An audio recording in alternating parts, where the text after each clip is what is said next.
Alors, bonjour Jean-François Caron, bienvenue au Pep Talk sous la goutte. C'est une deuxième, hein? On s'est déjà rencontrés et, oui. et j'ai encore poussé le siège, on n'avait pas le choix.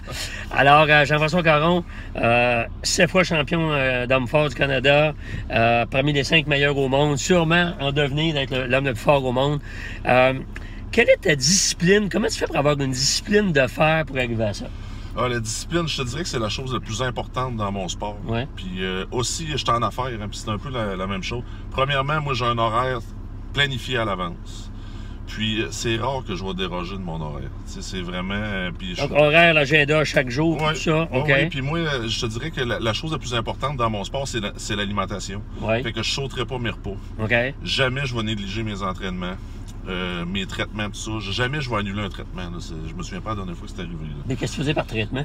Soit de la chiropratique, de la physiothérapie, okay. Même je vois dans l'acupuncture. C'est comme un genre de package que j'ai besoin pour être capable de progresser dans mon entraînement puis de récupérer des entraînements assez intenses que je vais faire, mais jamais je vais déroger de mon horaire. À la limite, je te dirais que j'ai une vie très plate. Parce que j'ai pas beaucoup d'autres activités sociales, si on veut. Okay. Mais dans mon cas, je pense que c'est une des raisons. Qu'est-ce que tu donnerais comme conseil aux gens qui disent, j'en vois moi quotidiennement, puis même dans le monde des affaires, des gens qui vont dire, j'ai de la misère à avoir de la discipline. Toi, tu dis, t'en as, mais quelqu'un qui en a pas, là, tu dirais quoi? Ben, la première chose, veux-tu vraiment réussir? C'est la première question à te poser. OK, c'est vrai. Bon, si tu veux vraiment réussir, t'as pas le choix d'avoir la discipline. Tu peux atteindre un certain niveau en tournant les coins ronds un petit peu. OK.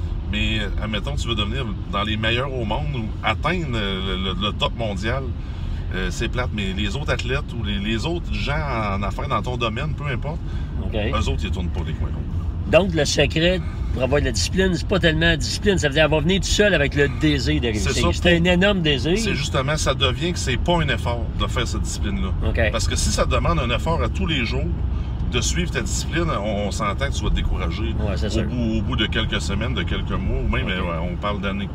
Mais je pense que le secret, c'est d'avoir du plaisir là-dedans, puis de tout le temps garder son objectif en tête. Okay. Ben pour moi, c'est ce qui a fonctionné. Puis je me dis toujours à chaque jour, pour motiver à l'entraînement, il y a sûrement quelqu'un, un de mes rivaux, ben là, qui s'entraîne plus fort que moi. Ah, c'est intéressant de dire ça. Je me suis tout le temps dit ça. Ouais. Fait que jamais je vais baisser. Ça s'applique dans le monde des affaires aussi. Aussi, effectivement. Ouais. Ben, écoute, merci beaucoup Jean-François Caron. C'est hyper intéressant. T'en parles dans tes conférences, effectivement. Alors, merci à toi, puis bon succès. Merci beaucoup.